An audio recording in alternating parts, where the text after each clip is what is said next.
본격적으로 한번 내용을 좀 시작을 해보도록 할게요.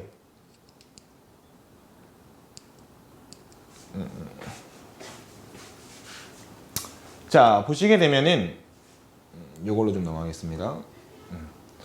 오늘 제가 이제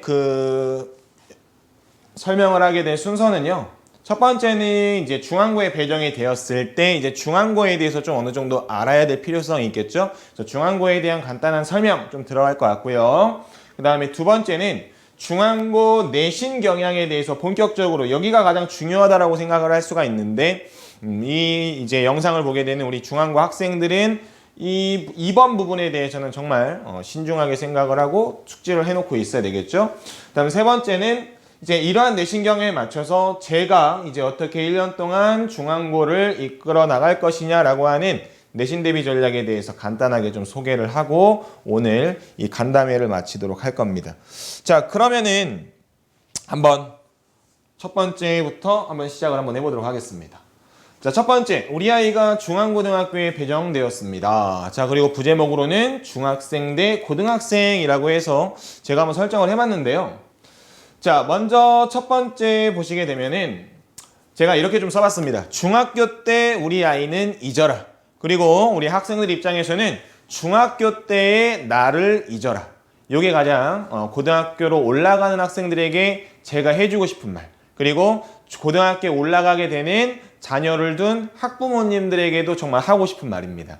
그러니까 학부모님들한테 상담을 하게 되면은 이제 성적 상담이나 이런 것들을 많이 하게 되면 공통적으로 질문들이 많이 나오는 게, 그러니까 공통적으로 고민들을 많이 하시는 부분들이 있고 또 질문을 또 많이 해주셨던 부분도 있었어요. 그게 바로 뭐냐면 우리 아이가 중학교 때는 국어를 굉장히 잘했습니다. 항상 A를 놓치지 않았어요. 그런데 고등학교 때는 점점점 이렇게 간단 말이죠. 그러니까 이 뒷부분은 아마 생략되어 있지만 다들 아실 거라고 생각을 합니다. 고등학교 때는 왜 이렇게 성적이 안 나올까요? 이게 굉장히 좀 많은 이제 학부모님들의 고민이고, 그리고 또 이제 학생 스스로도 느끼겠죠. 중학교 때는 내가 국어를 못한다고 생각을 안 했는데 아니 고등학교 오니까 내 성적이 이렇게 된다고? 라고 하는 거를 좀 경험을 해보는 친구들이 안 해보는 친구들에 비해서 더 많다라고 생각을 해주시면 될 것 같아요. 그래서 제가 한번 가지고 와봤는데요. 중학교 국어에서 90점은 A등급입니다. 그러니까 이 90점이라고 하는 거 성적만 보게 되면은 사실 이제 중학교 시험에서도 이제 100점을 목표로 하는 친구들에게는 90점은 좀 낮은 점수일 수는 있겠지만 어쨌든 이 90점과 100점 사이라고 하는 것은 A등급이라는 것으로서 이제 나타나게 되면서 기본적으로 어쨌든 국어는 A를 받았어 라고 한다면 너 어디 가서 국어 못하지 않구나, 너 국어 잘하는구나 라는 소리를 듣는다는 얘기죠. 그러니까 중학교 때는 어쨌든 이 A라는 점수대가 어떻게 보면은 90점대부터 100점대까지 굉장히 포괄적으로 이 학생들의 범위가 넓다라고 생각을 해주시면 돼요. 그래서 국어를 잘하는 학생들이 중학교 때 되게 많은 거죠. 근데 고등학교 때로 오시게 되면은요, 국어 90점. 제가 물음표를 좀 써놨습니다. 그러니까 이 물음표는요, 알 수가 없어요. 이게 학교 특성에 따라서 이게 1등급이 될 수도 있고요. 아니면 3등급, 4등급까지도 내려갈 수가 있습니다. 그러니까 심하면 5등급까지도 내려갈 수도 있는 게 바로 뭐냐면 제가 한 가지 예를 좀 가지고 와봤습니다.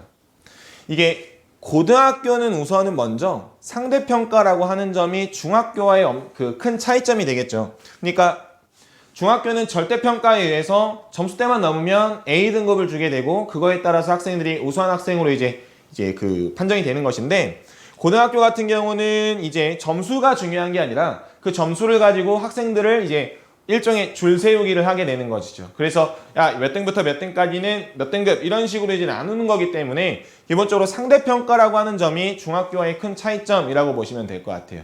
그래서 실제로 제가 작년에 맡았던 학교들 중에서 이런 사례가 좀 있어서 가지고 와봤는데요. 2020년도 1학기 중간고사 실제 사례였고요. 1학기 중간고사 국어 과목에 100점을 맞은 학생이 있었습니다. 근데 이 친구가 가지고 온 성적표가 바로 몇 등급을 가지고 왔느냐? 3등급이를 가져가요. 3등급. 그러니까 상상을 못 하시겠죠. 그러니까 이 학생은 시험 보고 나서 채점을 해보니까 와 100점이야.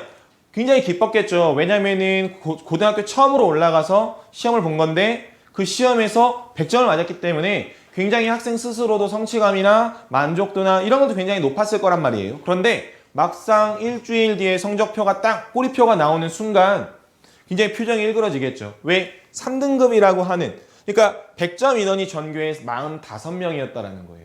그러면은 이게 100점 맞았으니까 45명을 1등급을 주느냐? 그게 절대 아니겠죠. 그래서 45명이 이제 1등급 인원은 당연히 아닐 것이고 2등급 인원도 초과를 하게 된다. 그래서 이제 3등급으로 이제 이 학생은 시작을 하게 된 거라고 보시면 될 것 같습니다. 그래서 제가 앞에서 다시 한번 말씀을 드렸듯이 고등학교에서의 국어는 점수가 중요한 게 아니라 등급이 중요하다라고 하는 것. 그러니까 중학교 때는 점수만으로 이 학생을 판단했다라고 한다면 고등학교는 점수대가 높더라도 이 친구의 성적이 낮게 책정이 될 수가 있다는 거를 학부모님들과 그리고 우리 학생 여러분들이 반드시 꼭 알고 올라가야지 그만큼 또 충격이 좀 덜할 수 있다는 거를 제가 좀 미리 말씀을 드리는 거예요. 그래서 고등학교 때부터는 본격적으로 경쟁의 시작이라고 볼 수 있겠죠. 그래서 제가 이제 항상 고등학교 올라오는 친구들에게 해주는 말이 있어요. 그게 바로 뭐냐면은 마인드 자체가 좀 달라져야 돼요.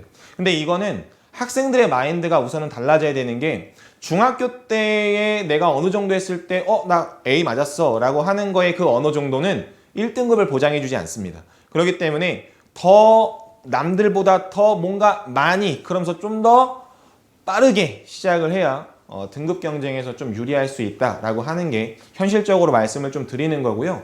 그 다음에 이제 학부모님들도 어떻게 보면은 조금 마인드가 달라져야 됩니다. 그러니까 우리 아이에 대한 색안경을 벗어버릴 때가 됐다라는 것이죠. 그러니까 이 학생의 어떤 객관적인 딱 위치를 정확하게 파악을 하신 후에 정확하게 이 친구가 어떤 약점을 좀 가지고 있고 뭐를 좀 더 보완을 해야 여기에서 살아남을 수 있고 성적이 올라갈 수 있는지 그러한 것들을 좀 판단을 생각을 좀 많이 해보셔야 되는 때가 고등학교 1학년 그리고 좀 1학기 때 어떤 시험을 보고 난 이유가 아닐까라는 좀 생각이 들어요.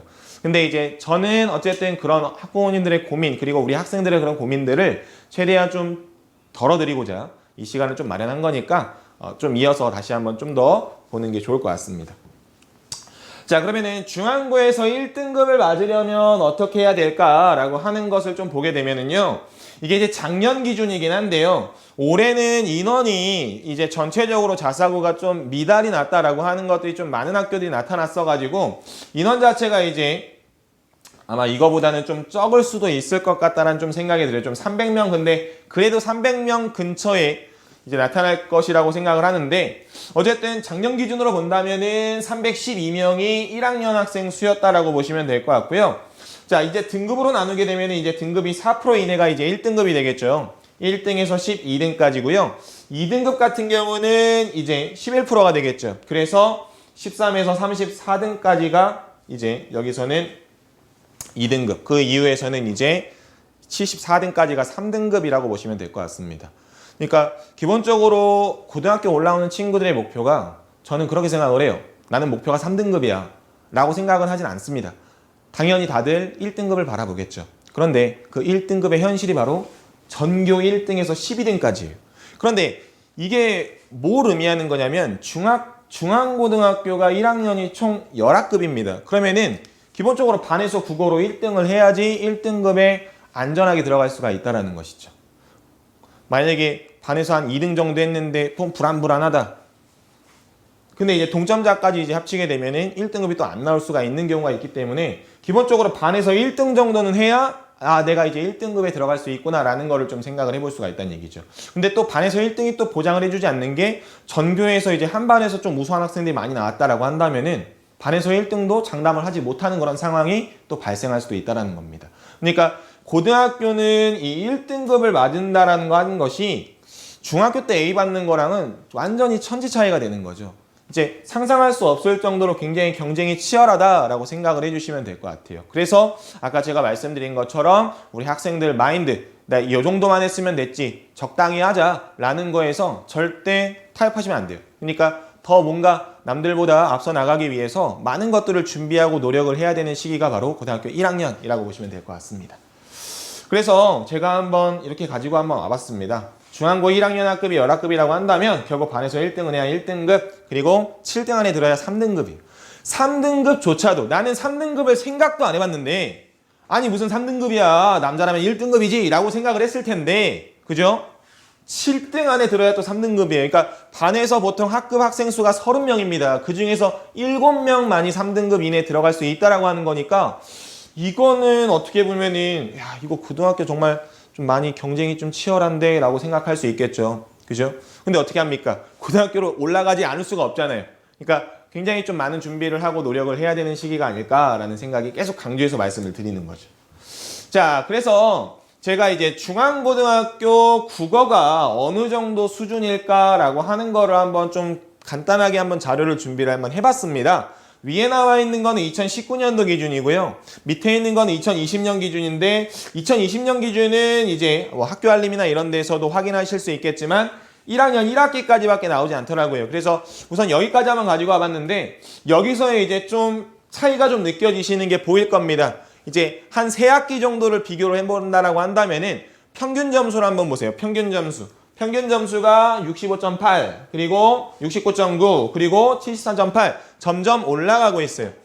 그러니까 이거는 무엇을 의미하는 거냐면은 우리 학생들의 수준이 점점 높아진다라는 것이 아니라 이거는 시험 문제가 이 딱 공교롭게도 1학기, 2학기, 그리고 2020년도 1학기 가면서 시험 문제가 점점 어떻게 보면은 좀 쉬워진 편이다라고 생각을 해주시면 될 것 같아요. 전체적으로 본다면. 그래서 난도 자체가 이제 중앙고 같은 경우는 이제 굉장히 좀 어렵죠. 그러니까 평균 점수가 굉장히 낮았던 거예요. 근데 그거에 비교했을 때 높아진 거죠. 일정 부분이. 근데 그렇다고 해서 중앙고가 절대 쉬운 시험이 아닙니다. 우리 남고치고는 중앙고는 굉장히 위에 상위권에 있는, 그죠? 그러니까 이걸 만약에 상중하로 학교의 난도를 나눈다고 한다면은 중앙고는 고민도 할 것 없이 상에 위치한 학교이기 때문에 이게 높아졌다라는 것은 뭐 제가 앞에서도 말씀드렸지만 어느 정도 이제 학생들이 좀 받쳐주기 때문에 그 어려운 시험에서도 평균점이 이렇게 나온 것이다 라고 생각을 해주시면 될 것 같아요. 자, 그래서 제가 한번 좀 변화를 한번 눈에 좀 보시라고 좀 표시를 해봤는데 자, 또 눈에 띄는 게 하나가 있는 게 바로 뭐냐면은 바로 성취도별 분포 비율입니다. 이게 바로 뭐냐면은요. A, B, C, D, E라고 해서 지금 5개의 구간으로 나눴어요. 이게 뭐냐면 원래 고등학교는 절대평가가 아닌데 절대적으로 점수를 한번 나눠본 거예요. 그러니까 A, B, C, D, E, A가 90점 이상, 80점, 70점, 60점, 50점 이렇게 본다라고 한다면은 그 점수대 학생들이 몇 명이 있을까라는 걸 우리가 살펴볼 수가 있는 거죠. 자, 그럼 보시게 되면은 아까 전에 1등급 같은 경우는 4%라고 말씀을 드렸습니다. 그래서 한 12명 정도라고 이야기를 했는데 자, A등급, 즉 90점 이상의 학생들이 4% 이내에 들어가 있죠. 그러니까 이 시험에서는 1학기 때는 90점 이상을 맞았던 친구들은 보통 1등급을 보장을 받았다라고 보시면 될 것 같아요. 그러니까 이게 어디 학교, 아까 전에 제가 실제 사례로 보여드렸던 100점이 45명 나왔던 시험과는 비교했을 때 아니 90점을 맞았는데 90점 이상만 됐는데도 1등급이 보장이 된다고 그만큼 시험이 어려웠다라고 생각을 해주시면 될 것 같아요. 그죠? 자, 그리고 두 번째, 여기가 좀 특징적인데 B부분, 즉 80점대 친구들이 21.4%가 돼요. 자, 그러면은 이제 여기서부터가 이제 완전히 치고받고가 되는 거죠. 무슨 말이냐? 여기 앞에서, 그러니까 이 80점대 완전히 후반 부분인 친구들까지도 1등급은 나올 수가 있습니다. 0.4% 정도는. 근데 그 나머지는 다 이제 2등급, 3등급 이렇게 내려갈 텐데 합치면 25%거든요. 그러니까 딱 80점대까지가 3등급 마지노선이다라고 생각을 해주시면 될 것 같고 그 밑에 70점대 후반대부터는 바로 이제 4, 5등급 점수대가 나온다라고 생각을 해주시면 되는 거죠. 인원 분포로 봤을 때. 그러니까 기본적으로 고등학교 특히 이제 중앙고를 진학을 했을 때 시험을 딱 보게 되면 90점대나 이런 게 좀 맞기가 힘들고 그러면서 이제 80점대 중반에서 후반 점수를 맞게 되는데 그 안에서 경쟁이 굉장히 치열하다라는 걸로 생각을 해주시면 될 것 같아요. 이게 이 딱 수치만으로 봤을 때 여기는 근데 이제 2학기 같은 경우는 평균 점수가 상대적으로 좀 오르기도 했고 그 다음에 이제 90점대 친구들이 15%라고 해가지고 굉장히 좀 많아졌죠. 그래서 이제 많아지면서 전체적으로 좀 고르게 가는 형태를 보인다라고 한다면은 여기서는 이제 하위권, 그러니까 이 70점대 이하, 그러니까 70점대 이하의 어떤 학생들이 굉장히 좀 많은 그런 그 숫자를 나타내고 있다라는 겁니다. 그러니까 이걸로 봤을 때는 어쨌든 중앙고가 1학기 때는 시험이 좀 어려우면서 2학기 때는 상대적으로 좀 쉬워졌는데 평균 점수로 본다고 한다면은 그래도 시험이 굉장히 어려운 시험이다 라고 볼 수 있겠고요. 이제 작년 기준으로 본다면은 좀 특징적이죠. 80점대 이상의 친구들이 합쳐서 한 12% 정도 나오는 것 같습니다. 그러니까 어떻게 보면은 굉장히 좀 적은 편이죠. 위에서 우리가 비교를 해본 거랑 봤을 때 여기 뭐 한 25% 나왔고 여기는 합치면 거의 뭐 한 30%, 그러니까 40% 저희 가까이 나타나게 되는 건데 여기서는 약 한 12% 좀 이상 나오는 부분이 되는 것을 봤을 때는 상위권의 친구들이, 그러니까 점수대가 80점 이상의 친구들이 좀 많이 적은 편이었다라는 거죠. 그러니까 이 말은 무슨 말이냐? 이 시험도 어려웠다는 얘기예요. 그런데 이제 70점대 친구들 보니까 그리고 60점대 나온 친구들 딱 보니까 29, 35.6%인 거를 봤을 때는 그리고 또 이제 하위권 친구들이 22.7%가 나왔죠. 그러니까 이 시험이 굉장히 어려웠는데 그럼에도 불구하고 이 중위권의 친구들이 이 숫자가 많았기 때문에 이 평균 점수가 나오지 않았을까라는 걸로 생각을 해볼 수 있을 것 같아요.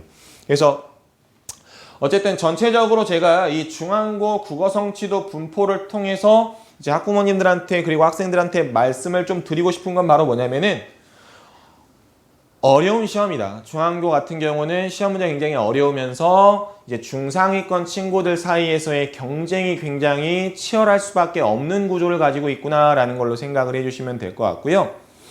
근데 이제 봤을 때 작년 기준으로 본다면은 어쨌든 90점대 이상의 친구들 같은 경우는 기본적으로 굉장히 좀 안정적으로 1등급을 좀 확보할 수 있는 거. 그러니까 시험이 좀 어려운데 그 시험을 좀 어느 정도 좋은 점수대를 좀 받는 것이 굉장히 좀 중요하겠죠. 너무나 당연한 소리긴 하겠지만. 근데 만약에 그냥 일반적으로 보통의 친구들처럼 뭐 한 80점대 중후반 정도가 나온다라고 한다면은 거기서부터는 사실 그 점수대가 몇 등급을 줄지는 좀 보장하기 어려운 그런 모습을 가지고 있는 게 중앙고라고 볼 수 있을 것 같습니다. 특히 그리고 또 제 기억으로는 이 1학년 1학기 시험이 중간고사랑 기말고사의 또 편차가 좀 심했어요. 그러니까 중간고사 자체는 굉장히 좀 이제 코로나로 인해서 개학도 굉장히 늦춰지고 대부분의 학생들이 온라인 학습만 하다 보니까 시험 문제가 좀 쉬웠던 반면에 그거를 이제 밸런스를 좀 맞추기 위해서 기말고사가 굉장히 좀 어려워졌던 그런 게 좀 있었어요. 그래서 제가 생각했을 때는 기말고사 때문에 여기로 밑으로 내려간 친구들이, 그러니까 이 친구들은 중간 기말 둘 다 잘 본 거죠. 그런데 이제 이 친구들은 중간을 굉장히 잘 봐놨다가 기말 때 이렇게 밑으로 내려간 친구들이 그 당시에 굉장히 많았었는데 그래서 이렇게 점수대가 여기 중반 부분에 굉장히 좀 뚱뚱해지는 그런 모습을 보인 것이다 라고 생각을 해주시면 될 것 같습니다. 자, 그래서 이런 중앙고 과연 내신은 그럼 어떻게 나오길래 이런 성적 분포를 보이느냐라고 하는 걸 좀 알아볼 텐데요. 자, 암기형 문항과 수능형 문항으로 제가 한번 제시를 해봤습니다. 자, 고등학교 시험은 당연히 내신이니까 암기형 문항도 나오겠죠. 그런데 암기 형태의 문제만 나오는 것이 아니라 수능 형태의 문항도 간혹이 아닙니다. 죄송합니다. 수능형 문항도 굉장히 많이 출제가 되는 그런 이제 학교가 중앙고다라고 보시면 될 것 같아요. 한번 시험 문제를 보면서 같이 한번 살펴보죠. 자, 먼저 국어 교과서는 어떤 거를 쓰느냐라고 한다면 이제 신사고 교과서, 민현식 저자의 신사고 교과서를 쓰는데요. 총 10단원으로 이루어져 있습니다. 교과서가 제가 개인적으로 봤을 때는 이 신사고 교재 나쁘지 않습니다. 신사고 교재가 굉장히 좀 잘 이제 밸런스가 좀 맞춰져 있는 교재다라고 좀 생각이 좀 들고요. 뭐 문학 작품도 막 그렇게 막 독특하거나 굉장히 좀 지엽적이거나 그런 것들도 없기 때문에 제 개인적으로는 신사고 교재를 이제 수업할 때 굉장히 좀 수월했다라고 좀 생각이 좀 드는데 우리 학생들도 어떻게 느껴질지 모르겠지만 어쨌든 교과서 구성은 이렇게 이루어져 있어요. 그래서 제가 한번 표시를 좀 해드리면은 자, 색깔 펜으로 한번 표시를 좀 해드리겠습니다. 우선은 1단원 같은 경우는 문학이에요. 그래서 문학 작품이 여기서 근데 많지는 않습니다. 자화상이라고 하는 시 한 편, 그리고 최척전이라고 하는 고전소설, 그리고 이제 당신이 나무를 더 사랑하는 까닭이라고 하는 수필, 거기에 이제 비문학 지문 하나가 들어가 있어요. 그러니까 본격적으로 문학적인 이론이나 이런 것들 개념을 다루는 부분은 아니고 그냥 문학 작품이 좀 실려 있으면서 독서 지문도 실려 있는 그런 단원이라고 생각을 해주시면 될 것 같고 3월이 되면 1단원부터 보기 때문에 이 작품들은 중간고사에 나온다라고 생각을 해주시면 될 것 같고요. 2단원 같은 경우는 화법입니다. 말하기와 관련되어 있는 건데요. 작년에는 시험 범위에 이거는 포함이 되지 않았었어요. 그러니까 중간고 같은 경우는 작년에 2단원이 중간이든 기말이든 1학기 때 시험에 포함이 되지 않았고 이게 뒤로 갔을 때도 시험에서 나오지 않았습니다. 그래서 여기 부분은 아마 뭐 수행으로 대체할 수도 있는 부분이 있고 시험에 나오지 않는다라고 한다면요. 그래서 뭐 그렇다고 해서 중요하지 않은 부분은 아니기 때문에 어쨌든 수행으로도 나올 수도 있다. 뭐 이런 것들을 좀 대비를 해주셔야 될 것 같습니다. 자, 그 다음에 3단원은 이제 본격적으로 문학의 이론과 관련해서 그래서 여기 부분은 이따 뒤에서도 제가 이제 말씀을 좀 드리겠지만 문학이 여기 있는 문제랑 여기에 있는 문제가 단원이 좀 다르기 때문에 같은 문학 작품을 실어놓은 시험 문제이지만 그 좀 차이가 좀 있었다라는 거죠. 그래서 어떻게 출제가 되는지는 뒤에서 다시 한번 말씀드리고요. 4단원은 문법입니다. 우리 고등학교 1학년에 올라가면 반드시 겨울방학 때 마치고 올라와야 되는 문법이 두 가지가 있어요. 그게 바로 의문의 변동이라고 하는 표준발음법 그리고 한글 맞춤법입니다. 이 두 가지가 다 그거거든요. 자, 그래서 좀 깨알같이 홍보를 하겠지만 3월 1일 날 저희가 3.1절을 기념해서 이제 학생들한테 특강을 하게 되는데 이게 이제 얼마 전에 있었던 설문조사를 또 이제 염두에 그 설문조사 결과로서 이제 피드백으로서 이 특강을 또 이제 저희가 마련을 한 건데요. 거기에서 보니까 의문의 변동이랑 한글 맞춤법 특강이 있더라고요. 그래서 이 동영상을 보고 계시는 이제 학생들 그리고 학부모님들은 3.1절에 반드시 꼭 특강 신청하셔가지고 이거는 중간고사 때 무조건 나오는 겁니다. 중간고사 아니면 1학기 기말고사 때 무조건 시험에 직결되는 부분이기 때문에 미리 해두셔야 돼요. 문법은 내신 기간 때 한 번 한다고 해서 절대로 실력이 늘거나 완벽해지지가 않기 때문에 반복과 반복이 중요합니다. 그래서 다시 한번 좀 강조를 드리고요. 자, 그 다음에 5단원 같은 경우는 이제 토론이나 이제 설득, 뭐 이런 것들과 좀 관련된 쓰기, 뭐 이런 독서와 관련된 비문학과 관련된 단원이었고, 근데 이제 특징적인 거는 이게 이제 1학기 기말고사 때 출제가 될 거거든요. 근데 아까 제가 말씀드렸죠. 1학기 기말고사 굉장히 어려웠다고. 바로 이 5단원이 이 학생들의 오답률을 굉장히 많이 높인 그런 단원이었다라고 보시면 될 것 같아요. 여기 나오는 미완성의 걸작이라고 하는 여기 부분이 있는데 이 부분이 굉장히 작년에 어렵게 나오면서 학생들이 굉장히 좀 난처해 했었던 그런 단원이었다라고 보시면 될 것 같고 실제로 학생들이랑 수업을 했을 때도 학생들이 좀 이해하는데 좀 어려움을 많이 겪었던 부분들이에요. 여기 두 부분이. 특히 토론 같은 경우도. 그래서 이 부분이 나중에 내신을 할 때도 우리 당장에 있는 이 중간고 친구들은 마음의 준비를 좀 미리 해놓고 좀 미리미리 많이 좀 읽어두시는 게 아마 좀 많이 도움이 될 것 같다라는 좀 생각이 들고요. 6단원 같은 경우도 이제 문학 작품이 나오죠. 근데 이제 엄마의 말뚝이라고 하는 것 이거는 이제 이것도 1학기 기말고사 시험 범위에 포함됐었다라고 보시면 될 것 같고요. 자, 7단원서부터는 보통은 2학기 때의 시험 범위에 들어가게 됩니다. 근데 고등학교 1학년의 2학기는 핵심 키워드가 바로 있습니다. 그게 바로 뭐냐면은 고전이에요. 그래서 본격적으로 고전 작품이 나오게 되는 시기가 2학기라고 보시면 될 것 같은데 그 고전 작품들 쭉 나와 있는 거고요. 특히 우리 신사고 교과서에는 뭐가 기다리고 있느냐? 우리 관동별곡, 고전의 끝판왕이라고 불릴 수가 있겠죠. 이 고전의 끝판왕인 관동별곡이 기다리고 있기 때문에 이것도 우리가 여름방학 때 관동별곡 특강 안 하겠습니까? 당연히 하겠죠. 그러니까 저는 중앙고 친구들한테 이렇게 말씀드리고 싶은 건 바로 뭐냐면은 학원에서 이루어지는 특강들은 무조건 들어라. 이게 다 내신과 관련이 되어 있다라는 걸로 생각을 좀 해주시면 될 것 같습니다. 그래서 이 부분은 진짜로 고전 작품은 학생들이랑 내신을 할 때도 굉장히 좀 많이 애를 먹는 부분들이 있어서 여기 부분은 굉장히 좀 신경을 좀 많이 저도 쓰고 있는 편인데 학생들도 공부를 할 때 여기 부분은 정말 신중하고 꼼꼼하게 공부를 해야 된다라고 하는 것이고요. 그리고 이제 8단원이죠. 9단원 같은 경우는 독서 지문 하나 요거 출제되고 나머지는 시험 범위에 다 포함이 되지 않았습니다. 이게 재작년이랑은 좀 달라요. 재작년은 다 들어갔거든요.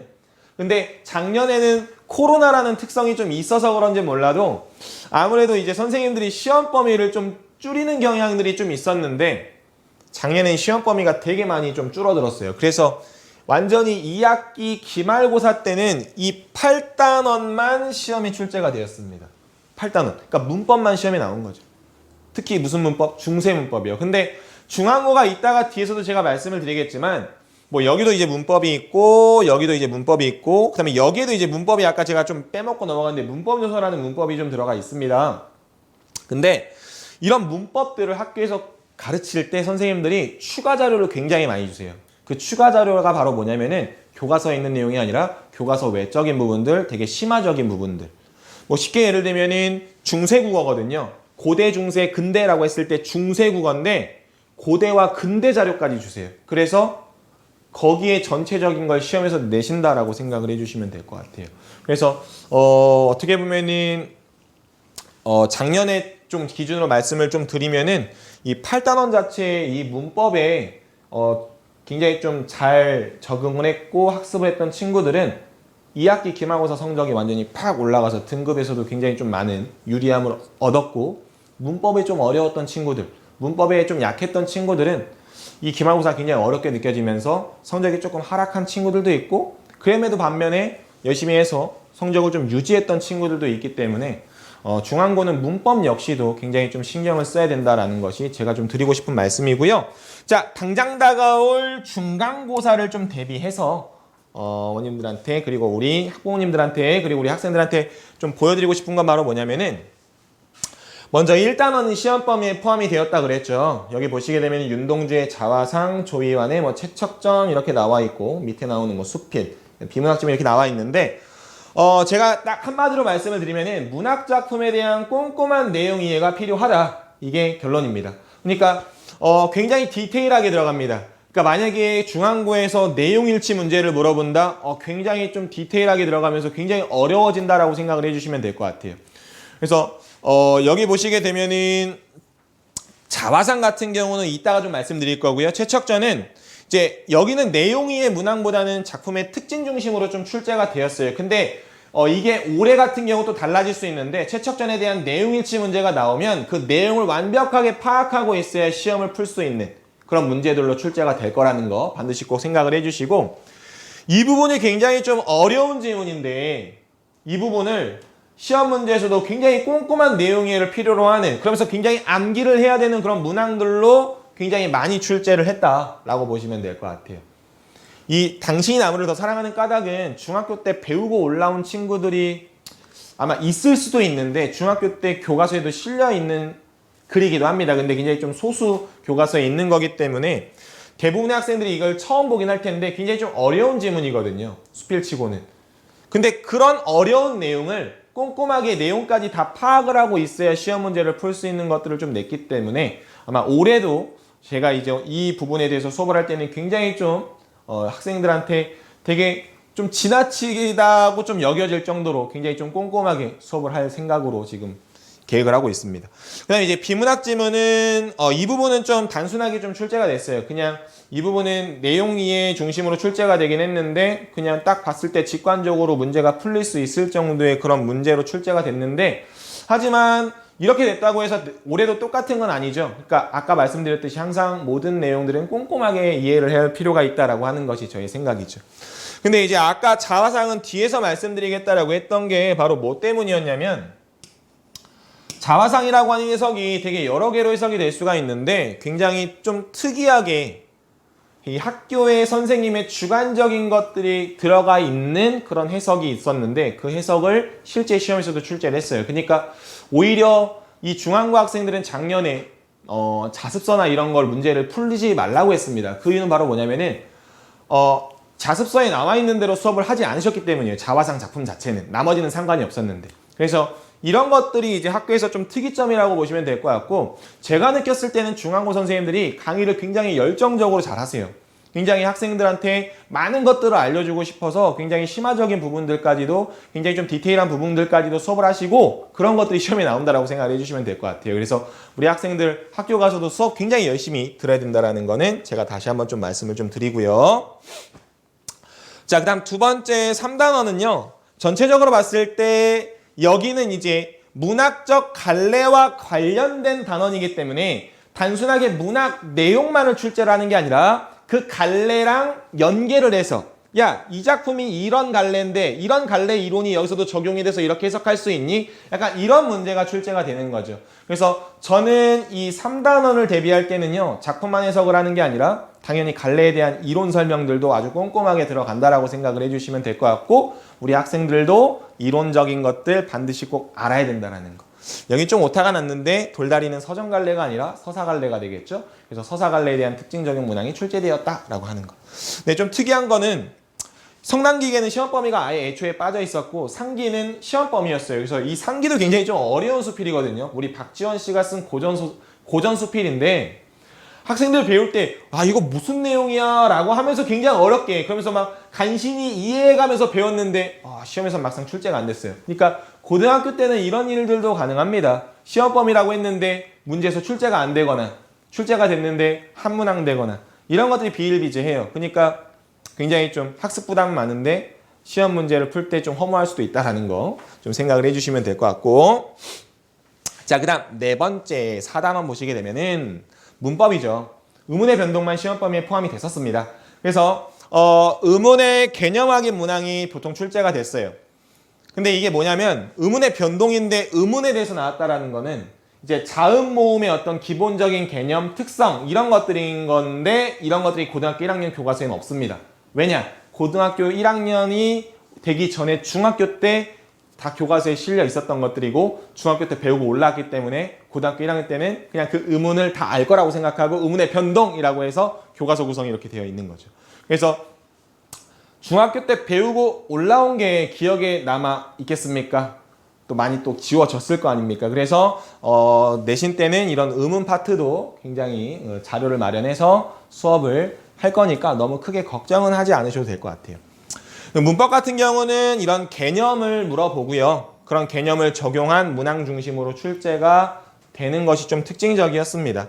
근데 아까도 말씀드렸듯이 중앙고는 학교에서 심화적으로 진도를 좀 나갈 때가 많아요. 그래서 그리고 또한 학교 선생님의 주관적 견해, 문법도 이제 주관적 견해가 좀 들어가서 실제로 그게 문제에 반영되는 경우도 있기 때문에 우리 학생들 작년 선배들 보면은 진짜 필기 꼼꼼하게 했거든요. 근데 그런 친구들은 성적을 다들 잘 받았어요.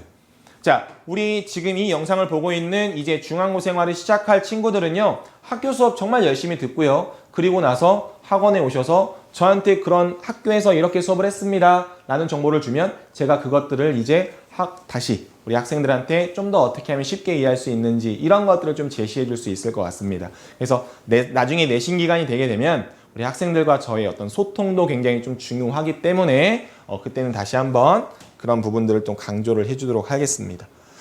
자, 그래서 기본적으로 이런 국어 교과서 구성을 가지고 있는 그러면서 작년 중간고사가 어떻게 좀 출제가 되었는지를 한번 좀 살펴봤고요. 실제로 한번 문항들을 한번 보겠습니다. 간단하게 한번 보시게 되면은 전형적인 암기형 문항은 뭐냐? 자, 이런 문항이 나오죠. 이거 보통 우리 남학생들 굉장히 많이 틀리는 문제예요. 윗글의 전개에서 나타나는 특징을 보기 위해서 모두 골라 묶어라. 그러니까 이 모두자가 들어가면은 시험 문제 한 단계 올라간다. 그러니까 난이도가 한 단계 더 올라간다라고 생각해 주시면 돼요. 뭐 2개 골라라, 모두 골라라. 이게 굉장히 어려운 거거든요. 근데 중요한 거는 여기 보기 박스 안에서 이렇게 제시를 해줘요. 뭐가 옳은 건지 정확하게 꼽아내야 되니까 찝어내야 되는 것이죠. 그러니까 이런 것들이 학생들이 굉장히 어려워하는 건데 이런 문제가 한 문제만 출제가 되는 게 아니라 대부분의 문제가 이렇다라고 생각을 해주시면 될 것 같아요. 그래서 이런 문제를 정확하게 풀어내기 위해서는 정말로 내신 기간 때 완벽하게 암기를 해야 되는 것, 특히 내용 파악하는 것뿐만이 아니라 뭐 표현 방식이나 서술 방식이나 이런 것들까지도 하나하나 놓치지 않고 디테일한 부분들까지 암기를 꼼꼼하게 하고 있어야 된다는 걸 좀 보여주는 문제인 것 같고요.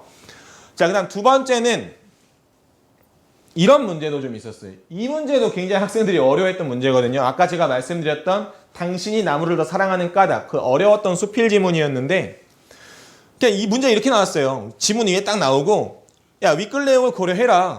그리고 제목을 이렇게 만들 거야. 그랬을 때 적절하지 않은 거 골라봐.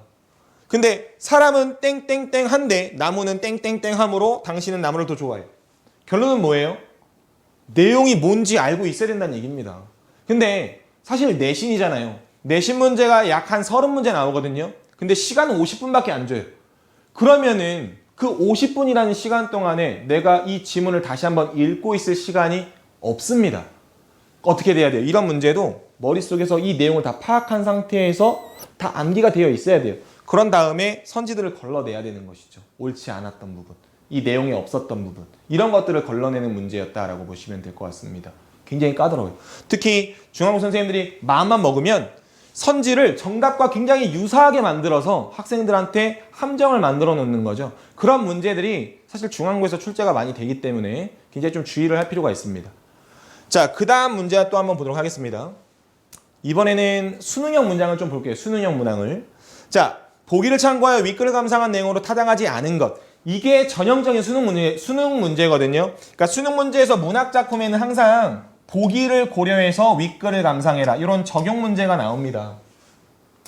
그래서 여기 보기는 이 문학작품과 관련된 외적 증거들을 제시를 해놓고 이걸 근거로 해서 해석한 게 선지에 나온 거거든요. 그러니까 선지에서 여기서 찾아야 되는 건 바로 뭐냐면은 내가 단순하게 알고 있는 이게 이제 만응이란 작품에 대한 문제인데 만응에 대해서 내가 알고 있는 개념을 그냥 이 선지에서 찾으면은 틀릴 수가 있는 문제예요. 아니, 내가 알고 있는 거 학교 선생님한테 배운 내용이 만응이라고 하는 것은 이런 작품 내용이었는데 왜 틀리냐? 이유는 간단합니다. 보기 내용을 기반으로 해서 해석한 것이 아니기 때문인 거예요. 그러니까 이런 것들은 어떻게 보면은 모의고사를 풀어내는, 모의고사를 좀 잘 푸는 친구들은 어떻게 보면 좀 수월하게 보기 읽고 아, 이렇게 하면서 이렇게 관련이 있을 수 있겠구나, 이렇게 좀 해석을 해 나갈 수가 있는데 모의고사에 좀 익숙하지 않은 친구들은 이런 문제는 굉장히 좀 어렵게 느껴질 수가 있는 거고, 실제로 고등학교에서 이런 문제들이 굉장히 많이 나오기 때문에 그런 것들이 이제 또 성적에 직결될 수가 있는 부분들이 되겠죠. 그래서 좀 주의를 해주셔야 되는 부분이 있고요.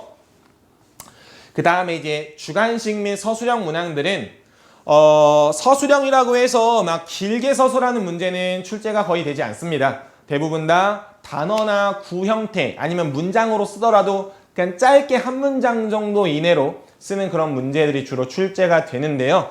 어떤 식으로 출제가 되느냐? 하나의 문제에서 하나만 물어보는 게 아니라 세부적으로 여러 개를 물어봐요. 그래서 부분 점수가 반드시 있고요. 그 다음에 이제 주로 서술형으로 혹은 주관식으로 나오는 문제들이 물어보는 건 바로 뭐냐면은, 야, 이 시에서 이상적자가 추구하는 아름다운 화해의 세계로 묘사하고 있는 곳이 어디야? 이게 바로 뭐냐? 시어의 의미를 문제로 써놓고 그 의미를 가진 시어가 뭐냐라는 걸 물어보는 거예요. 결국은 이 내용을 정확하게 파악하고 있는지를 이 주관식에서도 물어보고 있다라고 보시면 되겠죠. 그래서 이러한 것들 좀 주관식도 이런 식으로 출제가 된다라고 보시면 될 것 같고요. 여기 옆에 좀 써놨는데 그 다음 사진 보면서 같이 한번 좀 설명을 좀 드려볼게요. 자, 이거는 이제 문법이고 이건 이제 독서지문과 관련된 주관식이었는데요. 이제 문법을 한번 보시게 되면은 문법은 여기도 써있지만 간혹 가다가 개념을 서술하는 문항들, 그러니까 개념을 써라. 근데 이것도 한 문장 정도 이내로, 야, 이 현상의 개념이 뭐야? 한번 써볼래? 이런 문제들이 출제가 된다는 얘기죠. 그래서 여기서도 마찬가지로 어떤 변동에 해당하는지 구체적인 명칭을 쓰고 어떻게 바뀌어서 무엇으로 바뀌어서 소리가 나냐. 결국 이 두 번째 조건 2가 개념 서술하라는 얘기가 되겠죠. 그래서 이런 문제들이 문법에서 나오는, 그러니까 문법에서도 단순하게 야, 이 현상 적용하는 문제만 나오는 게 아니라 개념을 정확하게 알고 있는지 그 개념을 물어보는 문제들도 굉장히 자주 출제가 된다라는 것이고요. 그 다음에 이제 독서지문 같은 경우도 이것도 어떻게 보면은 야, 이게 의미하는 바가 뭐니? 그러면서 이거의 핵심 주체가 뭐야? 라고 하는 거를 쓰라는 것도 이것도 이제 내용과 관련된 확인 문제가 되겠죠. 그래서 주로 이제 주관식이나 서술형 문항은 뭐 자신의 생각을 쓰거나 이런 것들은 전혀 출제가 되지 않고 기본적으로 개념을 확인하는 암기형 문항들이 주로 나오게 된다라고 생각을 해주시면 될 것 같습니다. 자, 그러면은 이러한 시험 문제들이 출제가 되는 이 중앙고에서 우리가 살아남기 위해서 제가 어떻게 보면은 이제 학생들에게 많은 도움을 좀 주고 싶어서 이 자리에 섰겠죠. 자, 제가 마련한 거는 바로 이렇게 4단계로 한번 준비를 좀 해봤습니다. 중앙고 상위권 학생들이 선택한 까만선호쌤이라고 해서 이게 제가 주로 이제 교재에다 많이 실어놓는 캐릭터인데 어떻게 좀 많이 닮았나요? 여기가 좀 더 귀여워 보이긴 하는데 제가 좀 자신감 있게 말씀드리고 싶은 건 바로 뭐냐면요. 중앙고 학생들이, 제가 맡고 있는 학생들이요. 상위권 학생들이 굉장히 좀 많습니다. 전교권 친구들이 굉장히 좀 많이 다니고 있어요. 그만큼 그런 학생들로부터 갈무리 학원이 인정을 받고 있다는 겁니다. 그래서 이 갈무리 학원에 학생들을 보내주신 이 학부모님들의 선택이 절대로 잘못되지 않았다는 거 반드시 꼭 기억하고 계시고요. 자, 그러면서 제가 제시하는 4단계 한번 보시게 되면은 첫 번째, 내신 정규 수업은 약 6주 동안 진행이 될 겁니다. 그래서 저희는 자체 교재를 사용하고 있습니다. 시중 교재도 물론 이제 부교재로 사용을 하고 있는데 저희가 자체적으로 제작한 자체 교재를 통해서 꼼꼼한 본문 내용 이해를 먼저 이 1단계 정규 수업 6주 동안에 이루어지게 될 거고요. 만약에 문법이 시험에 들어간다, 자신 있게 말씀드릴 수가 있어요. 그게 바로 뭐냐면 학교보다 자세하고 꼼꼼한 자료로 수업을 할 거라는 거죠. 학교에서 프린트가 딱 나온 순간 저는 딱 이걸 보면서 여기에서 한 2배, 3배의 정보들을 더 끌어다 줄 수 있습니다. 그러니까 기본적으로 학교보다 훨씬 더 자세하게 문법 수업을 들어갈 수가 있다는 거죠. 근데 이게 왜 필요하냐? 사실 이게 불필요한 부분들도 있어요. 왜냐면은 너무 많은 걸 알려주면 오히려 학생들이 더 어려워하면서 틀리게 되는 경우도 있는데 중앙고는 아까 말씀드렸듯이 굉장히 심화적인 문제들이 많이 출제가 되기 때문에 이런 부분들까지도 좀 도움이 되지 않을까 이런 생각이 좀 들고요. 자, 두 번째는 대단위 특강입니다. 대단위 특강은 이제 학생들 일회적으로 아마 특강을 좀 진행을 하게 되면서 이게 아마 학교별로 묶일 수도 있고 아니면 출판사별로도 묶일 수가 있는 부분 혹은 이 시험 범위에 따라 또 묶일 수가 있는데 다른 학교들과도 작년에는 주로 기출문제 모음집을 통해서 저희가 이제 기출문제를 지금 계속 매년마다 업데이트를 하고 있거든요. 자료가 어마어마합니다. 근데 그러한 모음집 자료를 통해서 기출문제 해설 수업을 진행을 해요. 그래서 1단계에서 내용을 배웠다라고 한다면은 그 내용을 잘 이해했는지 문제풀이 특강을 통해서 여기서 다시 한번 점검을 해볼 수 있는 좋은 기회가 된다 라고 생각을 해주시면 될 것 같고 3단계에서는 심화학습입니다. 이거는 6주 기간 내에 제가 이제 유동적으로 선택을 해서 이 심화학습이 이루어질 수가 있는데 주로 이제 시험 좀 도래했을 때, 시험이 다가왔을 때에 제가 보통 이런 수업을 좀 하긴 하는데요. 뭐냐면 학교 시험 범위에 따라서 외부 지문 대비 수업을 진행을 할 거예요. 제가 앞에서 좀 설명을 빼먹은 부분이 중앙고등학교가 외부 지문이 그렇게 많이 나오는 편은 아닌데 외부 지문이 선지에 나오는 경우는 굉장히 많습니다. 보기나 선지에. 그렇기 때문에 다양한 작품들을 좀 같이 두루두루 알아두는 것이 시험 볼 때 굉장히 좀 유리해질 수가 있어요. 그래서 이 교과서에 실려있는 작품들과 좀 연계되는 작품들은 이 학생들이 좀 공부를 좀 해놓고 대비를 해놓는 게 좀 필요하거든요. 그렇다고 해서 막 자세하게 들어가진 않고 기본적으로 이 작품이 우리 교과서에 있는 작품과 무슨 관련이 있고 어떤 식으로 출제가 될 수 있어 라고 하는 것을 제가 이제 심화학습을 통해서 심화 그 학습 기간 동안에 이런 수업을 좀 이제 할 수가 있다라는 거 말씀을 좀 드리고요. 그리고 이제 학교에서 만약에 프린트가 좀 추가적으로 나온 게 있다라고 한다면은 그런 부분들까지도 이 기간에 수업이 이루어진다라고 하는 겁니다. 자, 그럼 마지막 단계에서는 무엇이 이루어지느냐? 당연히 직전 수업이 되겠죠. 시험 전날에 이루어지는 것이고요. 출제 가능성이 굉장히 높은 그런 요약 정리 자료를 통해서 최종적으로 점검을 하게 됩니다. 그러면서 이제 이 수업이 끝나고가 끝이 아니죠. 그날 저녁에 시험 보기 전날 저녁에 온라인 질문 교실을 또 이제 통해서 개인별 피드백을 좀 진행을 합니다. 작년에는 코로나라는 특성도 있긴 했지만 이제 원격이라고 하는 것에 학생들이 많이 익숙해지다 보니까 줌을 통해서 질문 교실을 좀 했는데 제가 우려했던 거와는 좀 달리 굉장히 질서정연하게 질문하고 마이크 끄고 이런 식으로 좀 이루어졌었던 것이 있었던 것 같아요. 그래서 아마 질문 교실은 아마 올해도 온라인을 통해서 질문 교실을 해서 좀 더 효율적으로 효과적으로 학생들과 마지막까지도 책임을 진다라고 하는 것. 이렇게 좀 제시를 해줄 수가 있겠습니다. 그래서 이런 좀 4단계를 좀 거치게 되면 아무래도 학생들이 좀 내신에 있어서 자신감이 좀 붙지 않을까 이런 생각이 좀 들고요. 그러면서 이제 제가 약속을 좀 드리고 싶은 거는 우리 학생들의 성적 향상입니다. 목표할 수 있는 성적에 다가갈 수 있도록 저는 최선을 다할 건데요. 우리 학생들도 그리고 우리 학부모님들도 이런 부분들은 좀 신경을 써주시고 옆에서 좀 많이 관리를 좀 해주시고 우리 학생들은 지켜주시고 하면 좋을 것 같아요. 바로 뭐냐면 첫 번째 예습입니다. 근데 예습이라고 하면은 선생님 뭘 예습해야 돼요? 제가 매주마다 제시를 해줍니다. 다음 주 수업과 관련된 예습 자료가 배부가 될 거예요. 그것들은 뭐 읽어오라면 읽어와라, 아니면 문제를 한번 풀어와라, 정리를 좀 해봐라. 제가 구체적으로 제시를 할 거기 때문에 이 예습 반드시 꼭 이루어질 수 있도록 해주시고요. 그 다음 복습입니다. 근데 우리 학생들이 복습을 과제랑 헷갈려하는 친구들이 굉장히 많아요. 나 과제했어, 이거 복습한 거야. 절대 아닙니다. 과제는 주로 문제풀이겠죠. 문제풀이는 수업에서 배운 내용을 확인하는 과정이에요. 그럼 복습은 뭐냐? 수업에서 배운 내용을 내 것으로 만드는 과정입니다. 그러려면 어떻게 돼야 돼요? 예를 들어 시를 배웠다. 선생님이 시를 배우면 여러분들 교과서에는 이제 밑줄 치고 막 필기가 되어 있겠죠? 그런 부분을 너희가 따로 이 시를 하나의 구조와 구조도를 그려보는 것. 아니면은 너희가 따로 다른 지문이나 이런 데다가 옮겨서 그 학생들, 그러니까 너희만의, 그러니까 너희라고 해서 좀 죄송한데 우리 학생들만의 그런 이 용어로서 이 작품을 정리를 해놓는 것들이 굉장히 좀 중요하다고 볼 수가 있을 것 같아요. 그래서 그런 것들을 좀 하라는 의미에서 복습을 좀 넣어놨고요. 그런 것들이 좀 어려운 친구들도 있죠. 당연히 이제 막 고등학교 올라왔으니까 당연합니다. 그래서 필기지나 지도서 자료 등이나 이런 것들 보조 자료도 제가 매주마다 제시를 그러니까 배부를 해드릴 거예요. 그래서 그런 것들을 통해서 내용 이해하는 것 반드시 꼭 집에서 이루어져야 되고, 과제는 뭐 말할 것도 없습니다. 굉장히 꼼꼼하게 잘 해오셔야 될 것 같고요. 그 다음에 그런 상태에서 이제 학원에 다시 오게 되면 2주차부터 테스트를 보게 된다는 거.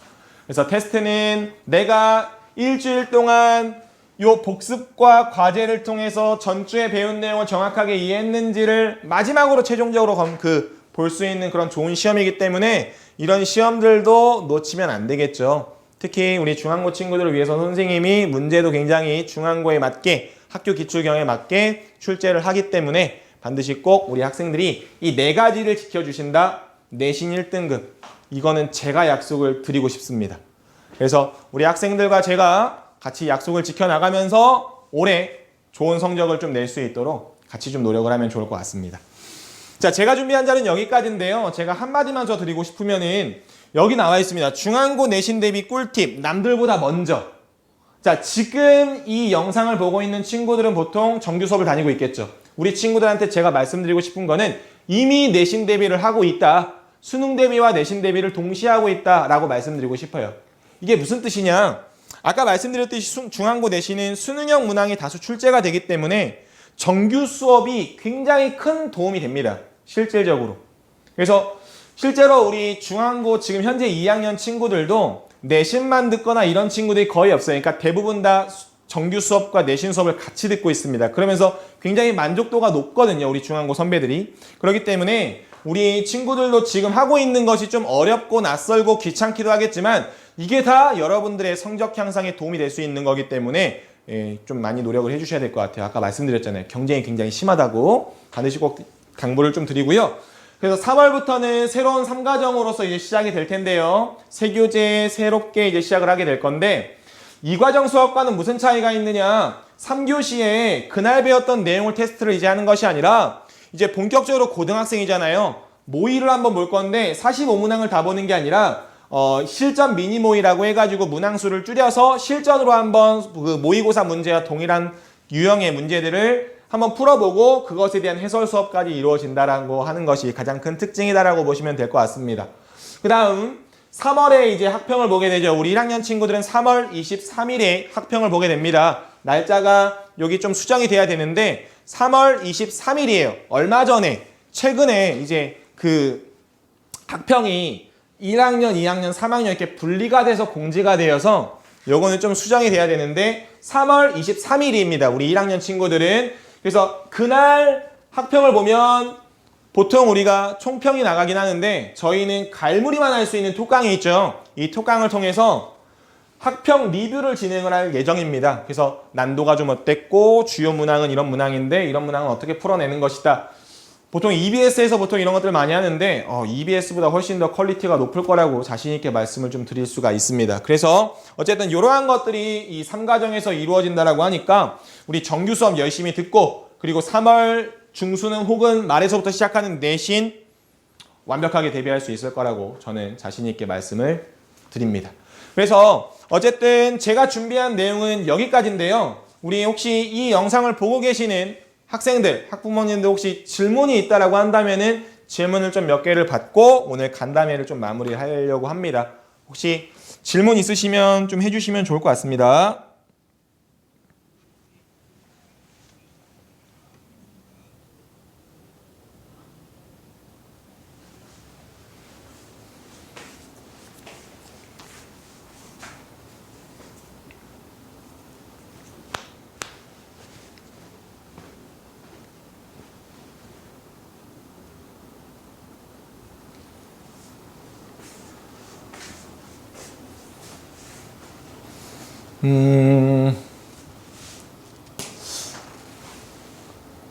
제가 PPT 자료에 좀 빼먹은 게 하나 있었던 것 같아요. 이거는 뭐냐면 다른 건 아니고 아마 질문을 공개적으로 하기가 좀 어려우신 학부모님들이나 학생들도 있을 텐데 제가 어쨌든 중앙고를 담당하기 때문에 이 영상을 보고 계신 학부모님들은 중앙고 자녀를 두시거나 중앙고 학생들이겠죠, 당연히. 그래서 제 번호를 이렇게 남겨드리겠습니다. 물론 학원 대표 번호도 있습니다. 근데 이제 이거는 제 개인적인 번호인데요. 이게 이제 뭐 예를 들어서 오늘 간담회를 듣고 좀 더 디테일하게 상담을 좀 받고 싶다라고 하시는 학부모님들이 분명히 있을 거고 학생들도 있을 거라고 생각을 합니다. 그래서 이 번호로 저한테 연락을 주시면 제가 언제든지 물론 수업 시간은 안 되겠죠. 수업을 하고 있을 때는 그 외적인 시간에 제가 통화가 가능한 시간에는 성심성의껏 그리고 굉장히 좀 열심히 상담을 드릴 테니까 굉장히 좀 어려움 느끼지 마시고 연락을 주시면 될 것 같아요. 우리 학생들 선생님이랑 수업했던 학생들은 아마 알 겁니다. 선생님이 이렇게 좀 생겼어도 굉장히 좀 마음 따뜻하기 때문에 어쨌든 이 번호로 연락 주셔서 그 궁금하신 점들은 질문을 해주셔도 좋을 것 같습니다. 자, 그러면은 질문이 없으신 걸로 알고 제가 준비한 오늘 간담회 영상은요 여기까지 마무리를 해보도록 하겠습니다. 그래서 아침 이른 시간부터 이렇게 그 접속을 해주셔서 제가 준비한 영상을 잘 시청해 주셔서 정말 감사드리고요. 제가 이제 마무리를 하는 입장에서 우리 중앙고에 배정된 친구들 제가 오늘 너무 약간 좀 겁을 준 게 아닌가라는 생각이 좀 들기도 하는데 전혀 겁먹을 필요가 없습니다. 누구나 다 똑같은 출발점에서 시작을 하는 거기 때문에 얼마나 더 빠르게 앞서 나가느냐는 이제 3월 이후에 어떻게 하느냐에 따라서부터 더 달라지는 거기 때문에 우리 학생들 충분히 내가 중학교 때 좀 부족했더라도 고등학교 때 뒤집을 수가 있고 반대로 중학교 때 잘했지만 고등학교 때 가서 또 미끄러지는 친구들도 있으니까 굉장히 그런 것들은 좀 주의를 해 주셔야 될 것 같아요. 그래서 저는 어쨌든 우리 학생들이 열심히 하는 만큼 저 역시도 굉장히 꼼꼼하게 그리고 완벽하게 수업 준비를 해서 우리 중앙고 친구들과 우리 내신 기간 때 만나볼 수 있도록 완벽하게 준비를 해놓고 있겠습니다. 우리 중앙고 친구들도 우리 정규 수업 열심히 듣고 우리 내신 기간 때 만나면 좋을 것 같습니다. 자, 오늘 여기까지 진행을 하겠습니다. 감사합니다.